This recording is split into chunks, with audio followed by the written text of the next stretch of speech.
got these ones. Either water, okay. I got you. What else you need? That's it. Okay. All right.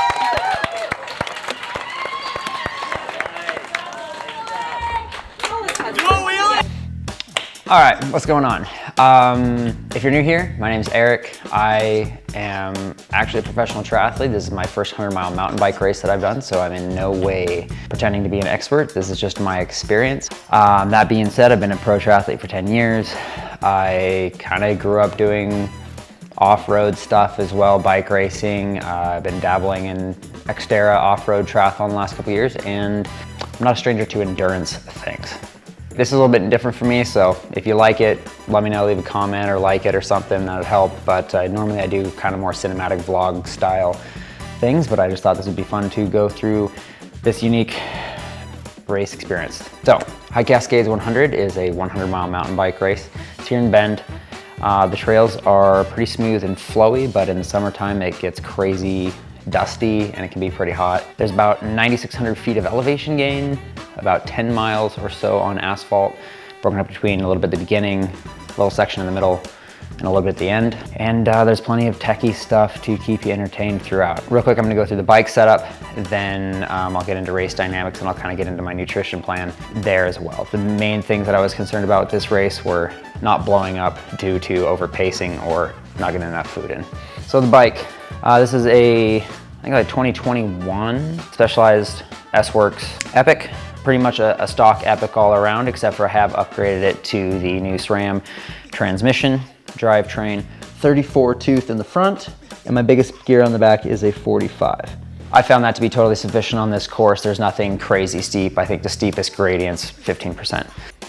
And I swapped out the brain fork for a 120 millimeter RockShox Sid Ultimate front fork. The brain fork probably would have been a little bit better for this course just because it's lighter. You could go either way. I think this is pretty much the ideal bike for this course. There's really nothing super big that you need to hit to have a lot more suspension, and there's enough climbing and stuff that I think this is pretty ideal.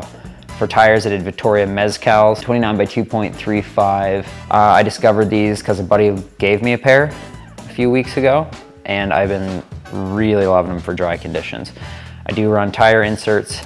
These wheels, I can't really talk about them. They're a little bit secret at the moment, but they are super light, stiff. They ride really nice. So, start of the race, you've got a couple miles of neutral on asphalt, and then they honk a horn, and you've got probably another 4 miles of road before you hit the dirt road, forest road, and that's really when the climb starts. So, like I said, my strategy with this was to not blow myself up on the first climb. And I talked to Matt Lieto, who's like a local Bend guy and a coach and has a good amount of experience with gravel and mountain bike stuff. And he just said, on a day that's long like this and warm, guys are gonna go out too hard on the first climb. It's about an hour long. And if you stay in control, it's gonna be who rides the last hour really well, triumphs. So that first hour climbing is like kind of a half-half mix of Fire Road and then climbing on Mrazek Trail, which is single track, and that gives you plenty of time to get into position. There's really never a pinch point or anything where I felt like I was stuck behind anybody. About halfway up that climb, I decided to let the lead group of 10 guys or so go. I averaged 290 watts for the first hour, 300 watts for 30 minutes, and 310 watts for 10 minutes. So I was riding pretty consistently. 300 to 310 is what I usually ride on the TT bike in a 70.3, and then you have to run afterwards. So I felt like sticking around there was probably the smartest idea, and I think I lost about 90 seconds to the leaders on that climb. I'm not the lightest guy, I'm not the heaviest, but that's just what I felt comfortable doing. And within the next 10-15 minutes of descending, I already caught 2 of them. Mile 26, we had our first bag drop station.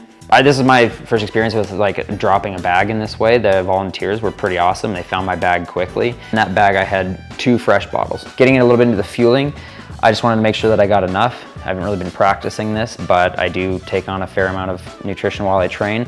And what I did is I wanted to get through 8 bottles total, and in each bottle I had a full serving of this Precision Fuel and Hydration, 60 grams of carbs, and 1,000 milligrams of sodium per liter.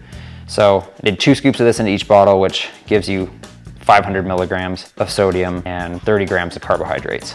Plus I did half of one of these big gel packets, which is just 90 grams of carbs. So that was 75 grams of carbs per bottle. I felt like that was gonna be sufficient and not cause me any stomach problems. Normally I just take these straight out of the thing, but I put them in my bottle so I just wouldn't have to fumble with them on single track. And then I took, throughout the course of the ride, I took 2 of their 30 grams of carbs with 100 milligrams of caffeine gels, and then I had a couple picky bars. And then at one of the aid stations, I had a Dixie cup full of M&Ms, peanut butter M&Ms, which was something I didn't even know I needed at that point in time. In the future, basically, I think the only thing I could have done better is it had these things iced, dropped off like a cooler instead of just a bag, and had cold fluids. So that first aid station for me was pretty critical, because from mile 26 there until about mile 44, you're just climbing continuously.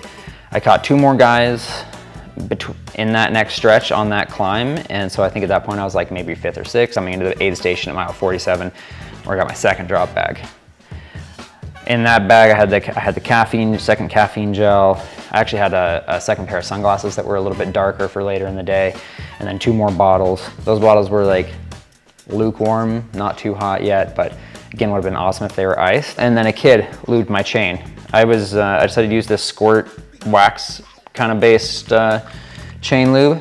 That turned out to be awesome, but with the amount of dust and the sand that we have here in Bend, having that kid wax my chain around mile 50 was huge, and possibly saved snapping a chain, so I would recommend that. So after that, at that aid station, you bomb pretty much all the way back down to where you started. You kind of like circle back up the mountain. On this basically this final climb is where I think things are most often decided. Caught another couple guys going up this. At one point got into 3rd place, and then shortly thereafter sort of cracked in the heat. And I went from being able to hold like 270 watts fairly comfortably to like 230 was absolutely all that my body would let me do. Like in the future, if I could have those 2 bottles on ice plus like a 3rd bottle of just water and put that in my back pocket and then throw that on my head, or just have iced Camelback like hydration packs, have some cooling effect from that, that would be huge. And I mean, could have saved me maybe like 10 minutes, 5 minutes at the very least of